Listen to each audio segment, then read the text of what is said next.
Well, welcome this morning. We are marching through John, and we've got it timed up if you're not having with us, so that when we get to Easter in 2013, we get to Easter in John. So this has been great.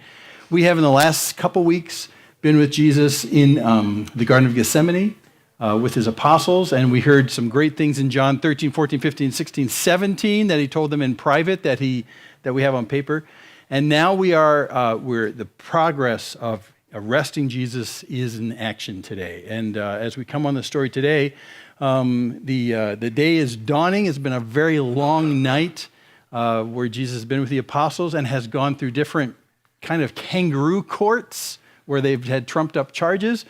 And today we get to the point where we have truth or consequences, where we're with Pilate, who in the end of his discussion will come up with the very pithy phrase, which has been uttered by people ever since for 2,000 years. What is truth? So we're going to find out why he gets to that point. So today, Jesus has been arrested. Peter has already denied Jesus 3 times. The cock has crowed. He's gone out and wept bitterly, and that's where we left him last week, just weeping bitterly. All of his apostles pretty much are scattered, and Jesus is going through these tribunals. In Matthew 26, I know that's not in John, but Matthew's gospel tells us about how they actually judged Jesus and condemned him to death. Remember, they tore robes and they said, "What more do you need to hear?" In that particular gospel, they were having problems finding charges against Jesus, which is not unusual.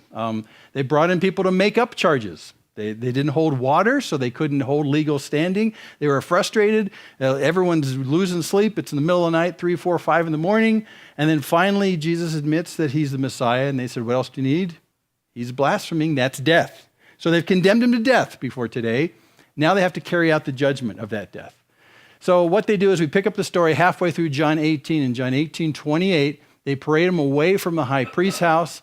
And it says in 28, and they led Jesus from Caiaphas, that's the high priest, into the praetorium, which is the government center with Pilate, and it was early. When he says early, it's like maybe 5 or 6 in the morning, very early. So Jesus has been up all night with his apostles and going through this craziness all night long, and they march in the praetorium. It was early. So why march into the praetorium? We find out in just a second. They led Jesus from Caiaphas into the praetorium, and it was early, and they themselves did not enter into the praetorium so that they would not be defiled, but might eat the Passover. So they bring Jesus to Pilate, but they can't actually go into Pilate's house. He's a Gentile. They would defile themselves if they went to a Gentile's house. Plus, we're in one of the biggest religious celebrations of the entire Jewish calendar year, Passover and the Feast of Unleavened Bread, which comes right after that. Just the night before, remember, Jesus ate with his apostles the Passover meal and did the Lord's Supper and all that stuff. That's Passover meal on that Passover day. But now we're talking really about the Feast of Unleavened Bread, which comes right with Passover. It's like one big package. And they realized that if they walked into a Gentile's house, they would have to make themselves clean and they would miss most of this Feast of Unleavened Bread. So they say, let's take him to Pilate, but we can't go in with him. So here's a picture. This is James Jacques Tissot again, and he's got a picture of Jesus coming into the praetorium led by the guards, but not any of the Jewish leaders because they didn't want to make themselves unclean. Now, I want to show you, before we move on in the story, how the different passages come through in the 3 or 4 different Gospels. For instance, all of them have this meeting with Caiaphas in this trial that goes on, that they all mention that. But John's the only Gospel that mentions that before they go to Caiaphas, they go to Caiaphas' father-in-law, Annas, who's kind of the godfather of the high priests. He's the man that kind of pulls the strings for all the high priests. Goes to him first. We don't know much of what goes on with Annas, except that he gets hit by a servant, and Annas tells him to go off to Caiaphas. And then after that, the Sanhedrin gets together and produces this judgment of death for Jesus. The Sanhedrin is all of anybody who's a religious leader in Jerusalem. The Sanhedrin is like Congress, is what it is. It's the religious Congress of Jerusalem. They get together, and it's only at their level that they can proclaim death for Jesus. John blanks on this. We don't know why, but the Sanhedrin is what makes that judgment of death. Then there's the visit to Pilate, which they all pick up on. After the visit to Pilate, in Luke's gospel, Pilate sends him to Herod because I need to mention this because Pilate is trying to figure out how to get out of this, if you know what I mean. It's a very uncomfortable situation that's going on. The prime directive from Rome, if you're into Star Trek, the prime directive from Rome is keep the peace. Keep the peace. The place has already been conquered.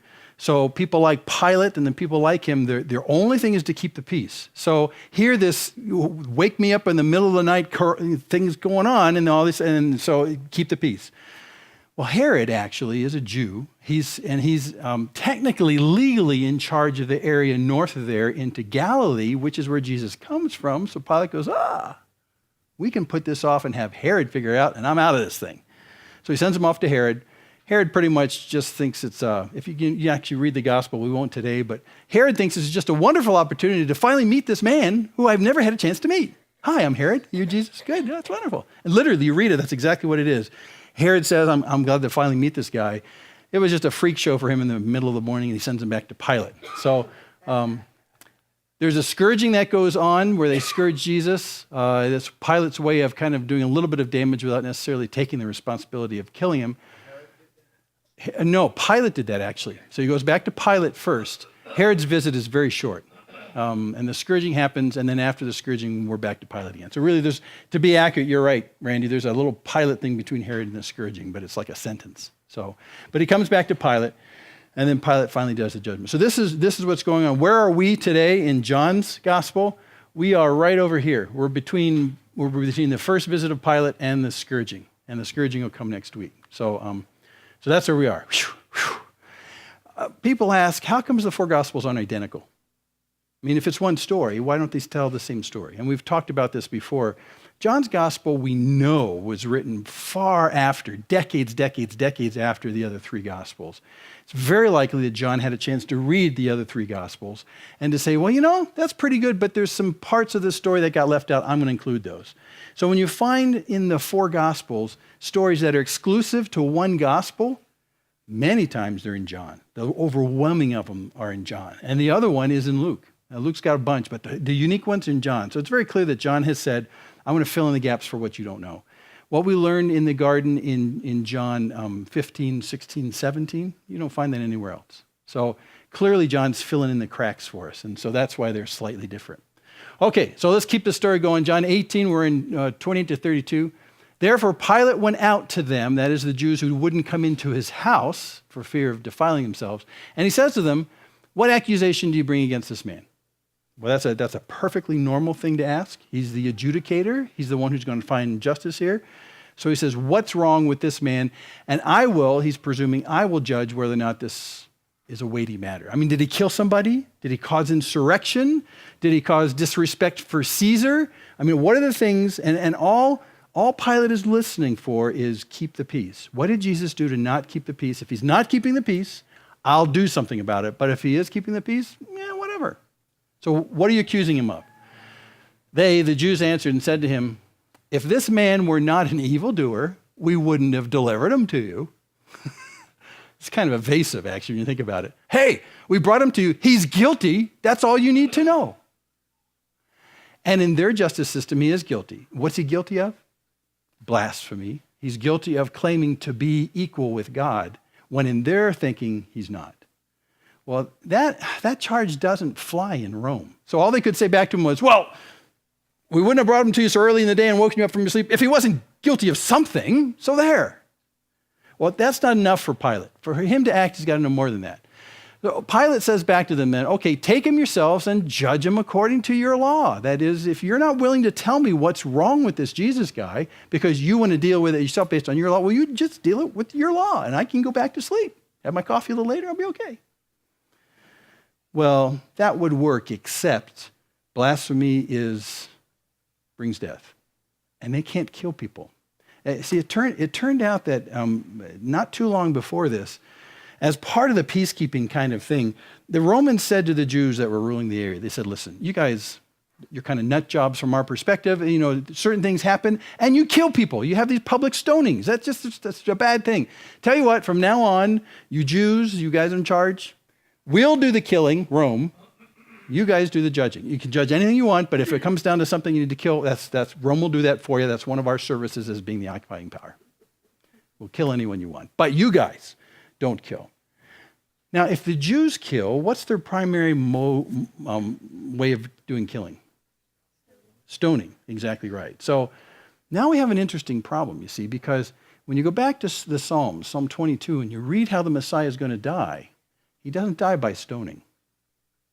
He dies by something else that at the time was kind of unique. Go back and read Psalm 22, but it fits the cross perfectly. So here is a way in which God knew way ahead of time that this Messiah needs to die a particular way, and it can't be dying at the hands of the Jews because they would stone him, and that wouldn't fulfill Scripture. Take him yourselves, judge him according to your law. I'm going to make some lists of how Judas tries to get away from having to deal with Jesus, and this is number one. Basically, he's irrelevant to my concerns. I mean, Pilate's saying if it's not a peace issue, then let's just forget about it. It's not one of my concerns. So anyway, judge him according to your law.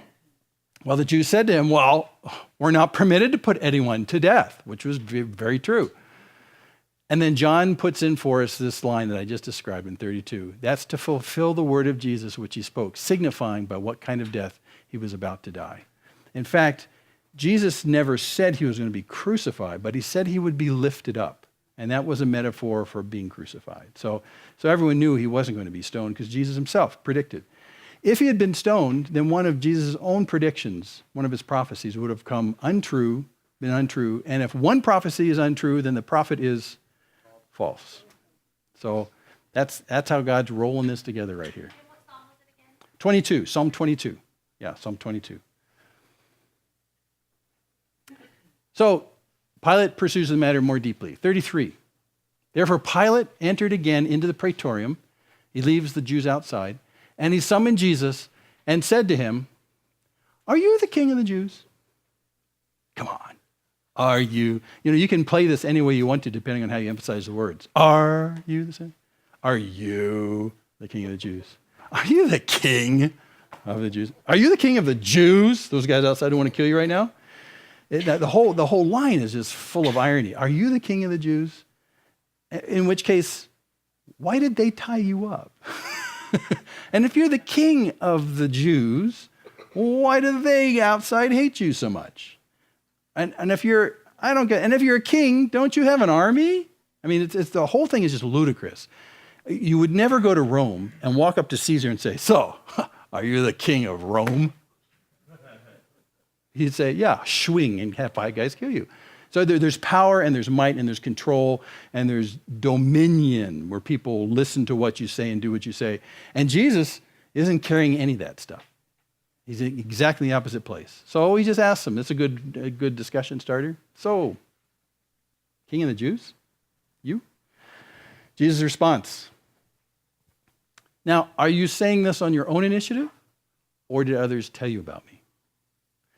And what Jesus is trying to get at, it's really a question of, do you really want to know?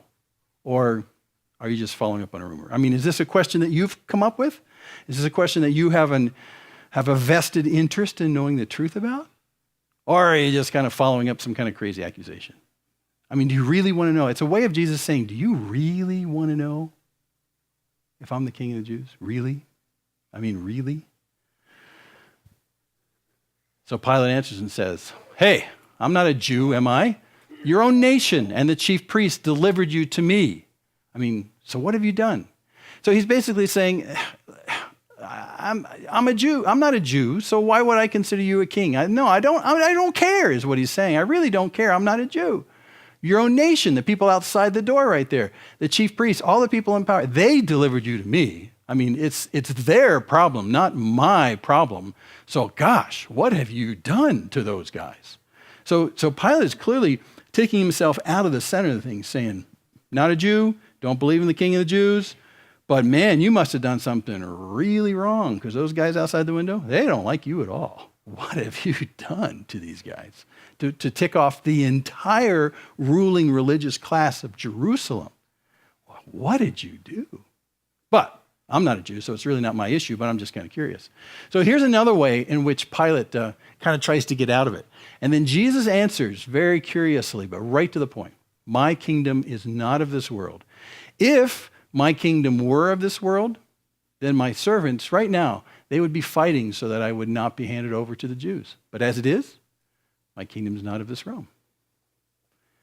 Now, put yourself in Pilate's shoes for a second. So he said, yes, I am a king, but I'm not a king of this world. In fact, if I was a king of this world, then the people who are with me, they would be fighting to protect me from the people outside the window right now. So are you the king of the Jews, he's thinking? But wait, you're not the king of this world. And the word he uses right here is the word cosmos. So he's talking the big place. My kingdom is not of this world. And you know, if you're stopping for a second as you're reading this, you're thinking, wait, doesn't Jesus have dominion over earth? But remember the Lord's Prayer? Our Father in heaven, thy kingdom come, thy will be done on earth as it already is in heaven. So really, earth is a place of his dominion where his will eventually win. But for a time being, in a temporary sense, God has allowed this place to be a place of rebellion. But if the prayer comes true and you're praying according to God's will when you're praying the Lord's Prayer, your kingdom come, your will be done on earth, your kingdom on earth as well as heaven. Someday that's going to come to an end. That dominion will be total right here. So, but what he's saying is that, I do have a kingdom, but it's much bigger than this place. Oh boy, it's much bigger than this place. It's not just out of this world, but it includes this world as well. But if my kingship was just going to be for here and for now, to challenge you, Pilate, to challenge the guys outside the window, to challenge Rome and Caesar itself, then I would have enough swords to win. My people would be fighting for me right now, but they're not, because my plan is bigger than just the here and now, is what he's saying. Last week, if you were here, Peter, swing, pulls out a sword, has the servant of the high priest right there, schwack, tries to kill him, and his aim is so bad he takes off his right ear, right? And then Jesus very clearly says in one of the other gospel accounts, he says, Peter, put it away. If I wanted to, I could bring out 12 legions of angels. A legion is 6,000. 12 times 6,000 is? We're all math challenged here. 72,000. 72,000 angels. 72,000 angels. So he's saying to Peter, Peter, I have an army waiting if I wanted to snap my fingers. I don't need your expert swordsmanship of this stupid, headstrong fisherman from Galilee. I have experts waiting. So just sheath it.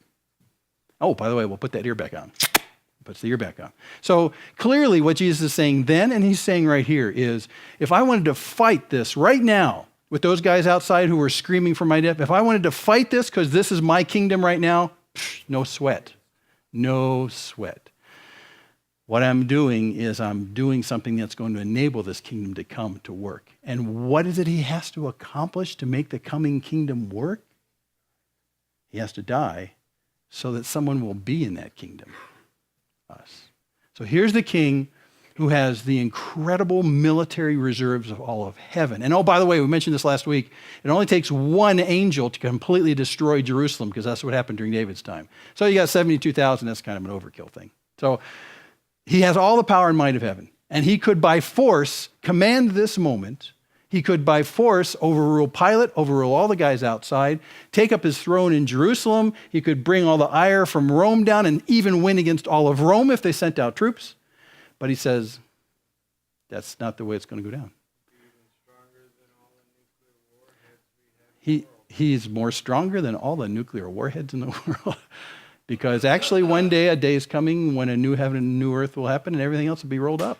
So yeah, So clearly what he's saying to Pilate right here, I am a king. Make no mistake about that. And he's going to underscore that in a second. But I am restraining all the powers that are at my beck and call voluntarily so that I can accomplish what's going on right here. I'm here standing submissive to you, Pilate, voluntarily. I am being submissive to the people outside voluntarily. I could change this in a heartbeat, one snap of my fingers, but I'm not. My kingdom's not of this world, or else they'd be fighting for me. Therefore, Pilate says, so you are a king. Pithy dialogue.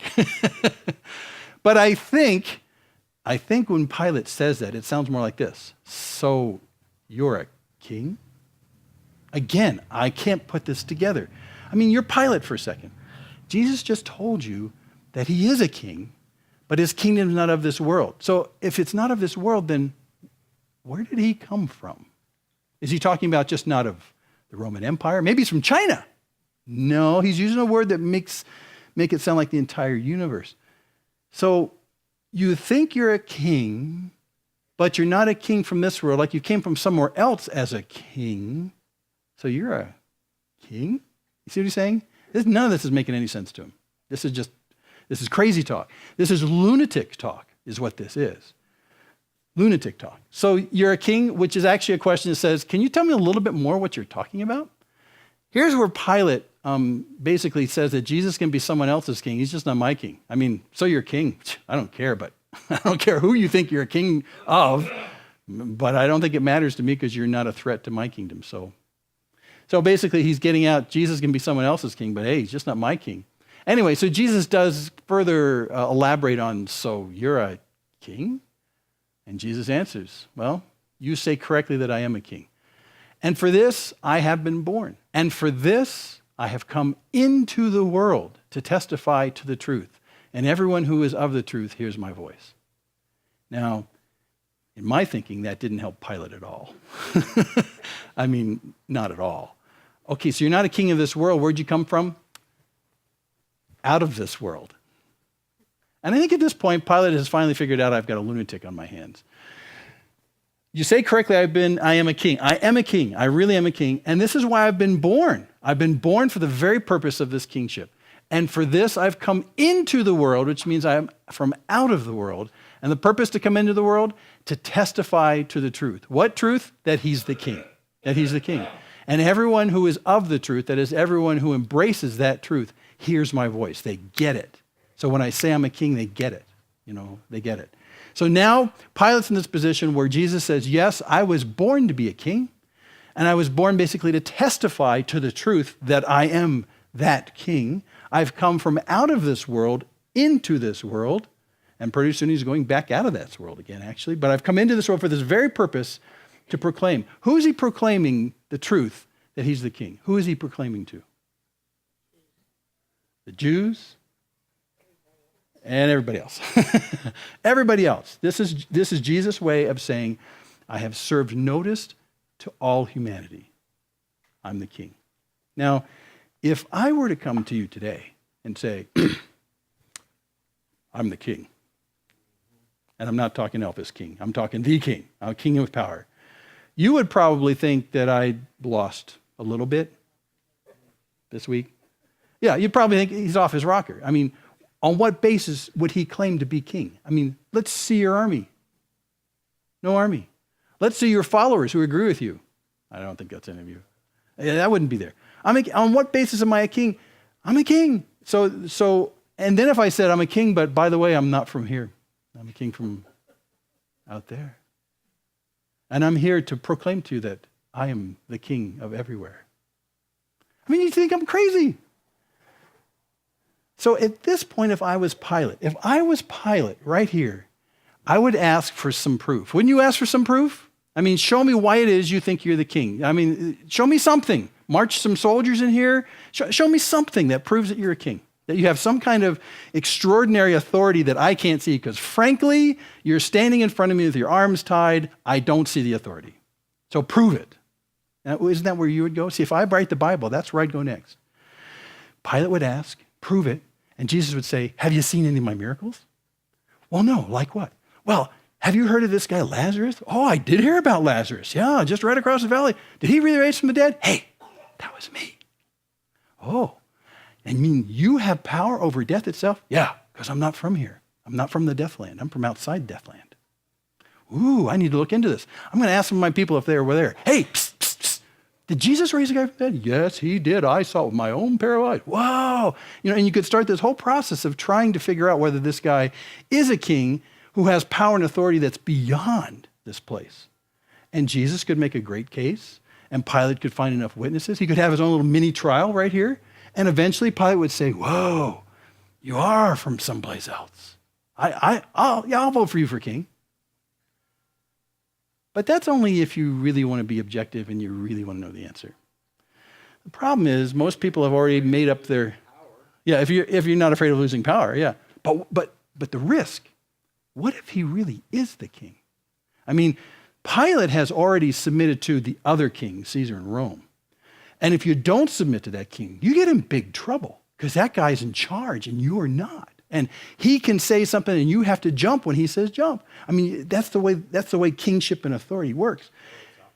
Or it's off with the head. So if this guy claims to be king and it's really true and I blow him off right now, I'm dust. But the problem is that most people have already made up their minds about Jesus before they ask for proof. And Pilate has already made up his mind about Jesus. He's not going to ask for any more evidence. He's already convinced that this guy is a wacko nut job, king of the Jews. Yeah, whatever. I'm not a Jew. Doesn't apply to me. Doesn't apply to me. King of the Jews, not a Jew. I'm good. I'm a Gentile. I'm in the Roman world. I want Caesar to be king. I'm very happy with that. You want to be king of the Jews? Whatever makes you happy, Jesus. This is where Pilate's going right now. And he's trying to get out from this so he can have breakfast, after all, because it's breakfast time and Jesus is keeping him from his oatmeal. So here he's just he's not going to ask any more evidence. He really doesn't care if Jesus is really a king. Not at all. So he's not going to ask him any more questions. But Jesus says it's true to testify to the truth. This is the truth. And so Pilate very famously says, yeah, well, what's truth? Yeah. Which is a way of basically saying, how can you tell what's true? How can you tell what's right or what's wrong? How can you test someone's wacky claims? How do we test truth? That's called epistemology. How do we test truth? How do we know something's true? And so Pilate just goes, what's truth? We can find 1,000 people pro-Jesus, 1,000 people anti-Jesus. Where's the truth in all that? Is it the majority speaking or the minority speaking? I don't know. What's truth? Who knows?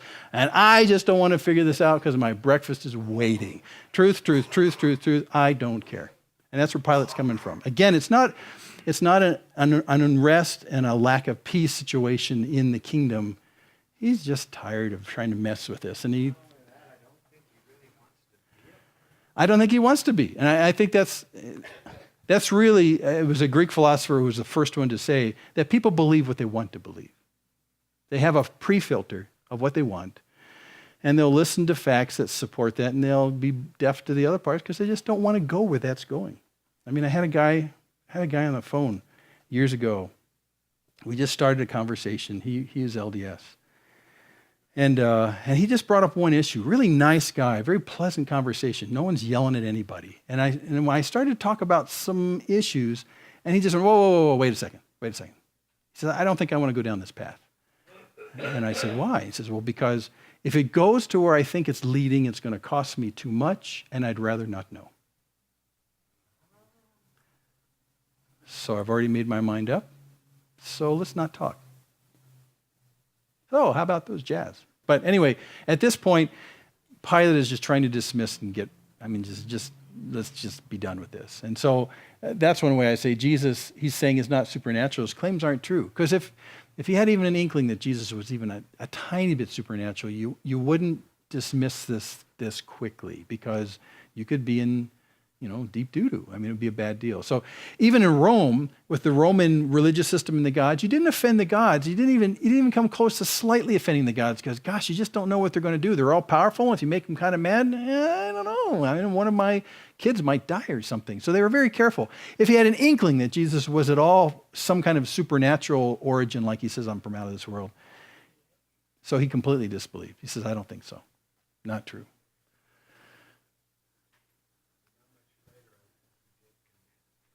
I think so too, yeah. So he brings him out to the window. When he'd said this, he went out again to the Jews and said, look, I find no guilt in him. But hey, you have a custom that I release someone for you at the Passover. Do you wish that I release for you the King of the Jews? Do you think they were really going to say, sure? And after all, he used this very inflammatory phrase, King of the Jews. Later on, you'll see in the story that when Jesus is crucified, and they put that title, up on the board over his head, usually you put up there murder, robbery, theft, King of the Jews. The Jews said, no, don't put King of the Jews. Say that he said he was King of the Jews. And Pilate says, nope, It says what it says, King of the Jews. So he comes out. Should I release him instead? The one guy, I'd be kind of nice.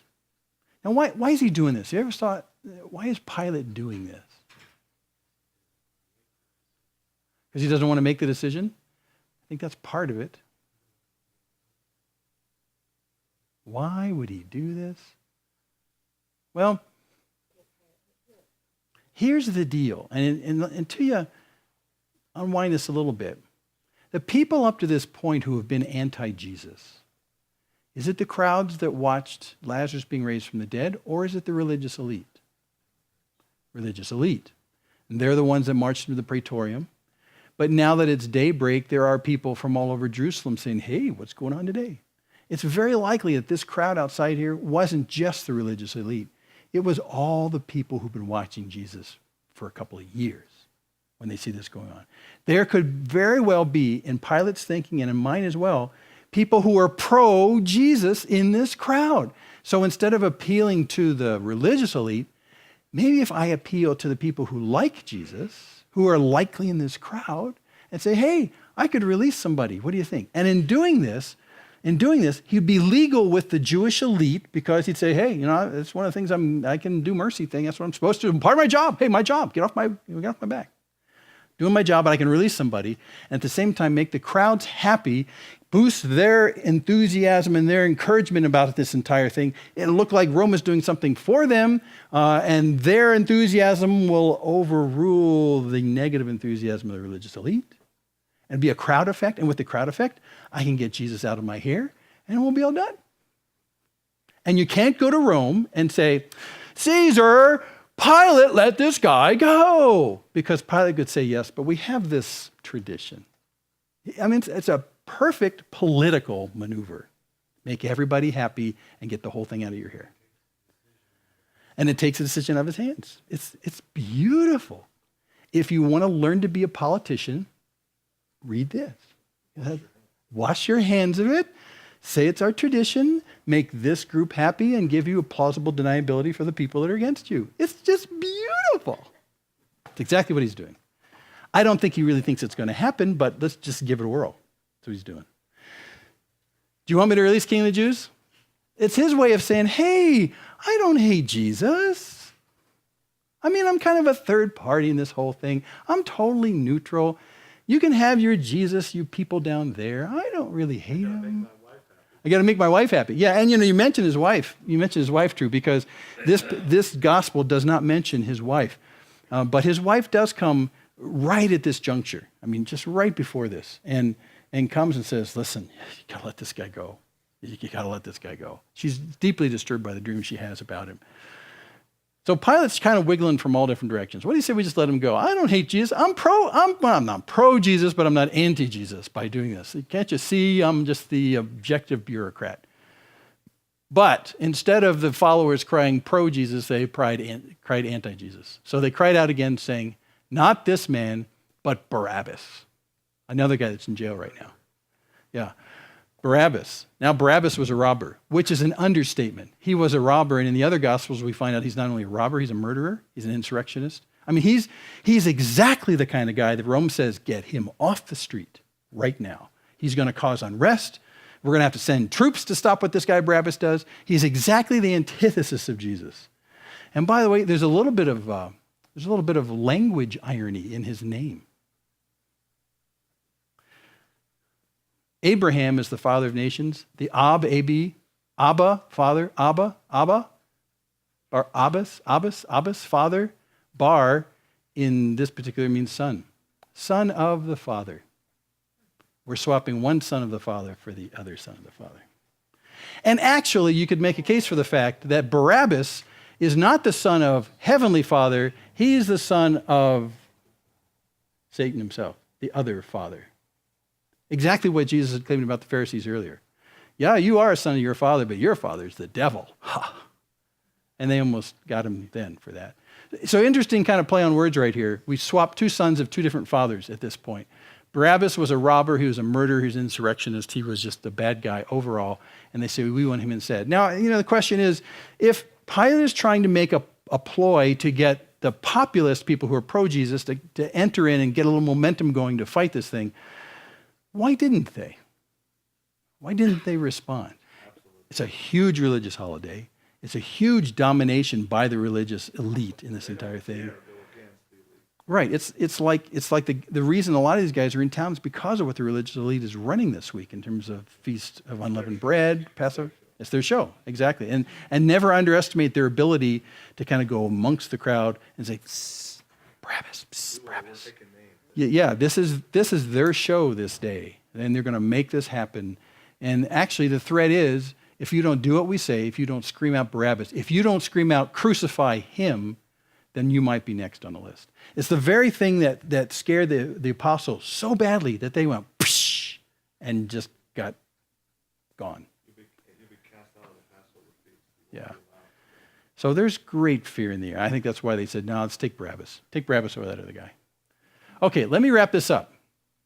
The reasons that Pilate gave are the reasons that I hear people give about Jesus today. They'll say, Jesus is irrelevant to my concerns. Pilate's concerns was keeping peace and obeying Rome. My concerns, your concerns, people who kind of, say Jesus, who needs him, they basically say he's irrelevant. I mean, tell me a good reason why he needs to be part of what I'm thinking about. I mean, in fact, he sort of gets in the way of the things that are relevant to me. Many times when people who are non-believers hear us talk about ethical issues, they'll say, yeah, well, all you're doing is you're taking your God and you're kind of saying, you need to do what's right and I'm going to bring down the power of heaven against you. You need to be holy. And so they see this God that's kind of against the things that are important to them, that they've bought into. He's just raining on my parade. I have more relevant agendas in my life. Your Jesus is just going to squash all those agendas. I'd rather just think he's irrelevant. They'll say Jesus can be someone else's king. It's just not my king. Yeah. And you hear this quite a lot. If that works for you, great. I mean, go for it. But me, not for me. But I'm not against you, Jesus. He's just not my king. And now you start to see unfolding what it means to believe in Jesus. It's about following him based on his claims of being the king.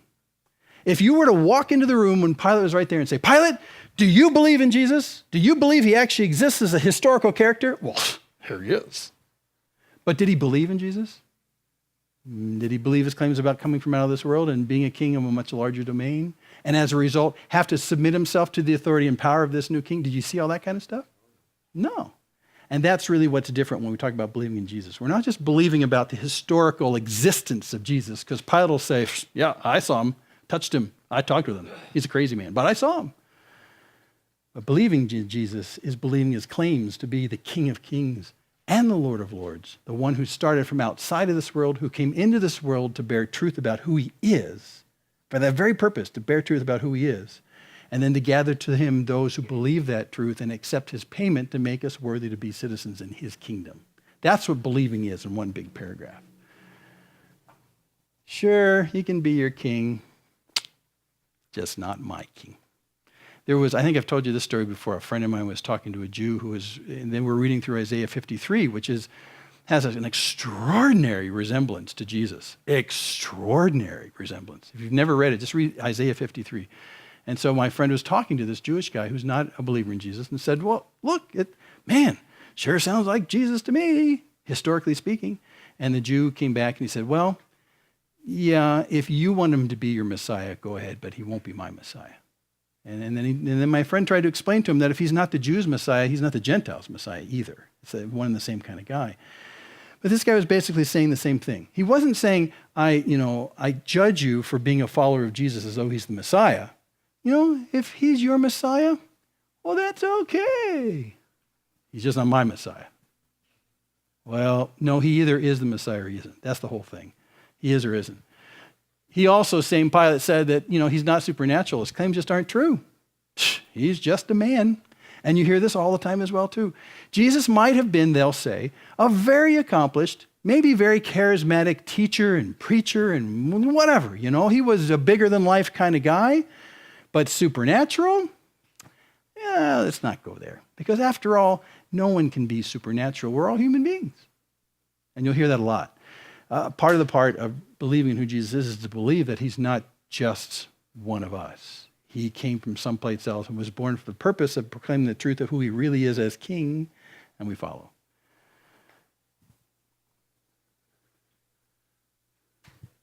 Well, I don't hate Jesus. I think he's an okay guy. I'm not anti-Jesus. Don't get me wrong. I'll give you your space. He wants to be your king, be your king. But I don't hate Jesus. In fact, we release one prisoner every year. Let's release Jesus. What do you say? That's how much I like him.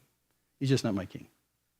So very conveniently, most of mankind will take Jesus and put him in the same position Pilate does, which is, just get him out of my hair. If that works for you, okay. Doesn't work for me. I have some relevant agendas that Jesus is irrelevant to. You're not making my case for why I should do anything in regards to who Jesus is.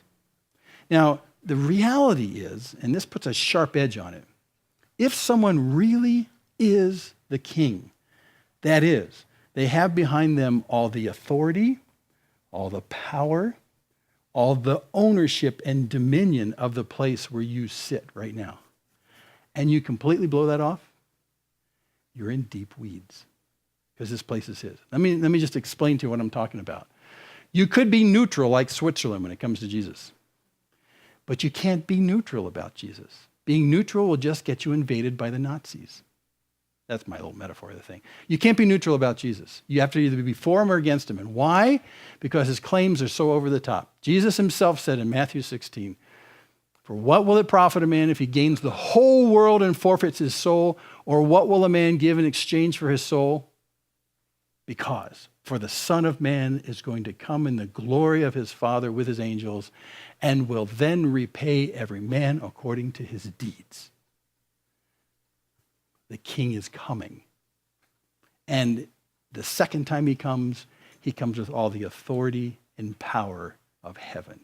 And he's going to repay those who've taken in the gift, the free gifts of the grace of God and a common sense for life and the place we live. And this entire place is his. He owns it. He made it. He made you. He lent you life. And what did you do with it your entire life? Well, I made myself happy. Oh. And the king's going to come back and say, sorry, this place was mine before the creation of the universe. It was mine while you were here. It was mine after you died. Yeah, like the landowner coming home. And Jesus tells parables exactly like this. Yeah. That's right. So in a real sense, this place is a temporary entrusted resource from God himself. I mean, there's nothing about who you are that you can claim as 100% from you. Even the DNA in my body is encoded by him. I didn't create that stuff. We're just not self-made people that way. We are living day to day on the grace of God's gift to us. And someday he's going to come back and say, what'd you do with that? Yeah, you're stewards of that. And so the king is coming. The king never lost his dominion over this place. It's just gone kind of into a period of temporary domain of darkness from the evil one. But that's going to come to an end soon. And sure shooting, Jesus is going to come back. And those people who said, supernatural? Yeah, I don't think he's supernatural. No, I don't think so. But when he comes and judges, they'll say, oh, change my mind, supernatural. And then it'll be too late. Because when that's apparent, it'll be too late. Be too late. I'm coming and I'm going to repay every man. So you can't be Switzerland when it comes to Jesus. You can't be neutral. You can't stand there when he comes back to repay and say, well, I was never anti-you. I tried to release you from prison instead of Barabbas. You can't judge. I wasn't anti-you. Yeah, but you were never pro-me. If you're not pro-me, you're anti-me. And that's really the way it works. Jesus said, when I come, I'm not coming to bring peace in households. I'm coming to bring division. I mean, people will be divided about who I am. Fathers against sons and mothers against daughters. I mean, it's going to be a sword that separates people, all about who is this guy. And those who embrace and believe and act in response to that belief that he's a King of kings and Lord of lords who for a time came in to be born to proclaim the truth about who he is so that he could serve notice to mankind, so we'd all be all noticed and we could make our decision. You embrace him, you're in his kingdom. You believe who he is. You believe the price he paid for us. You go neutral, you might as well go anti. And that's just the way it works. That's the way it works. Now, you know what Jesus preceded this phrase right here with? You know, you look at this and say, well, what do I do? He's coming to repay every man. What do I do? I mean, how does anyone get saved? How do you get out of this? Okay, let's say he's the King of Kings and the Lord of Lords, and he's bringing 72,000 angels plus, and who knows what he's going to bring with him, and he's going to bring judgment. He's the judge. How do you survive that? What do I do? You look, what's one verse before this? Right before it, he says to his disciples, if anyone wishes to come after me, he must deny himself, take up his cross, and follow me. For whoever wishes to save his life will lose it. Whoever loses his life for my sake will find it. The king is coming. If you try and save your life now by accumulating and filling your barns with all you can get and making a big life now at the exclusion of being dependent on him, you're just going to lose it. Those who try and save their life now and build that life now, you're going to lose it. But those who say, this isn't life, this isn't the end, this isn't the sum total of what life is all about, I'll hold this stuff loosely. Those who lose their life for my sake, they'll find life. They'll finally find life. Because when the King of Kings and Lord of Lords comes, you'll find life. And by the way, that King of Kings has dominion not only when his kingdom comes to earth in that real sense, but his dominion extends as far as wills are bent in subjection to his will, where there's dominion in the hearts of man. So his kingdom, in a sense, has already started in us because we've said, he's my king. I want to follow him. But to call him your king and to follow him is to say, that means I'm not going to build a kingdom for myself here. I'm willing to just let that go if I can have him in his kingdom. It's really a giving up of your kingdom for his kingdom. It's a giving up of loving yourself for loving him. And that's really the big trade-off that happens. Paul says that he delivered us from the domain of darkness, Satan, to the domain of his son. That's a king term is what that is, and that's what he's done. You must take up your cross and follow him, which means you have to be almost as voluntary in your purpose to say, you know what? If what I do tomorrow means I lose all that I have here, and that's what the first step towards the cross is all about, is to say I'm willing to leave all that behind. If I can do that and gain all of you, Jesus, best trade I could ever make. That's the trade I want to make right now. But unfortunately, Satan says in his Budweiser commercials, you only go around once in life, and so you got to grab all the gusto you can. That illustration doesn't work anymore because that was like 25 years ago, last round. But that's the idea. The whole idea is this is it. This is all there is. Satan says, grab all you can, make yourself as happy as possible, build the biggest kingdom you can because there is no kingdom outside of that, and there's no accountability to anybody else. Just go for it. Doesn't matter what you do. Go for it. Woo! Go for it. Woo! Party time. And yet, you can score some fun stuff for a while, but in the end, it all filters through your fingers and it's gone. And the real life doesn't come from building a kingdom for yourself. It comes from walking away from building a kingdom for yourself, for his kingdom instead. The book of Hebrews in chapter 11 talks about a lot of who we call the heroes of the faith. And that chapter isn't so much to tell us how great these guys were, and there's some great stories in there, but it's to say all of these people had one thing in common. You know what they had in common? These are Old Testament guys. You know what they had in common? They believed that this wasn't it. This place wasn't this wasn't the do-all, be-all place. They believed that there was something else coming. And that something else coming from that something else king, God himself, that was life. All the guys in Hebrews 11 from the Old Testament, that's what they believe. And that's why it says in Hebrews 11, they put up with this bad treatment and this bad treatment. Some of them were sawn in two. That's actually alluding to how Isaiah died. All these people why would you voluntarily put up with the shortening of your life now? That's walking to the cross. Why would you put up with the shortening of your life now? If this is all there is, you lengthen your life right now, right?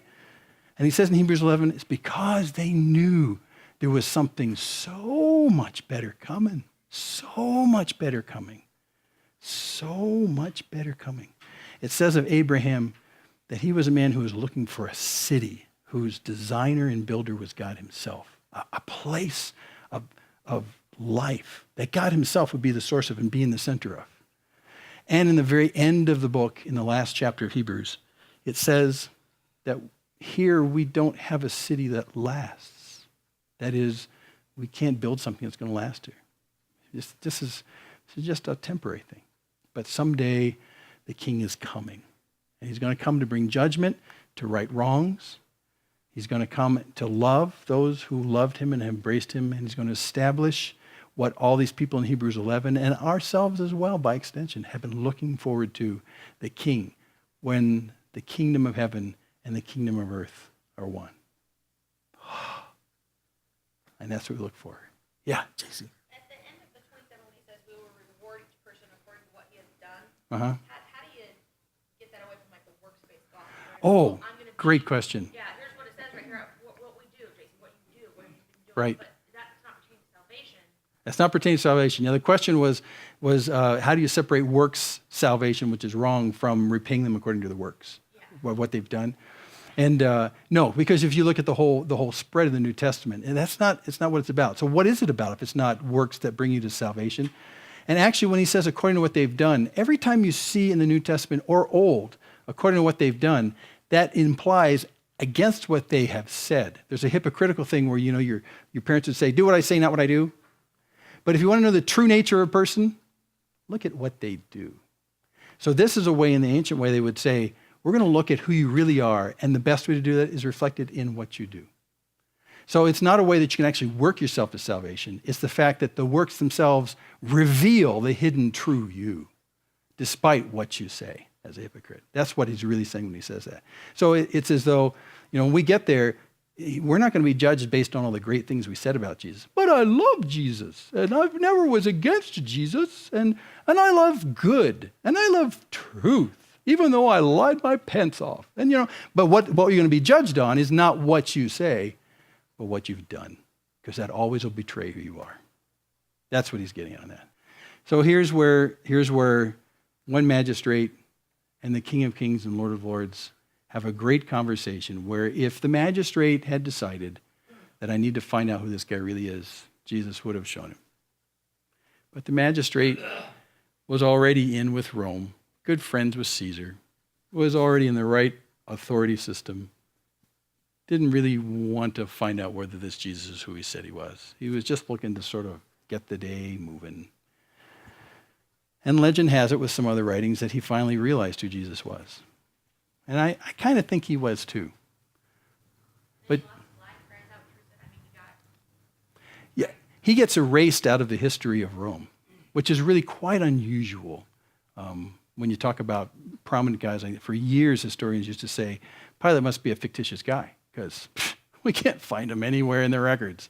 Well, because he found great disapproval in Rome from something that happened right after this. So that's why a lot of people speculate, and some writings, extra-biblical, say, he came around. He came around. He had all the evidence. So people who we talk to about Jesus, the real issue is, who is this Jesus really? And who is he really? Is he really the one who came from outside of this world into this world to proclaim that he's the King of Kings and Lord of Lords, that we need to be subject to him, that we need to accept his loving work on our behalf to cleanse us from our sins so that we can be fit for his kingdom? I mean, do we accept all of that stuff? Or do we just put Jesus in the category of, nice teacher, your king, great, not my king? And that's where we have to challenge people. Believing in Jesus isn't believing that he existed. It's believing that he claimed to be the King of Kings and Lord of Lords. And if you believe that, you act differently. You either subject yourself to that king or you thumb your nose at him. That's what it's all about.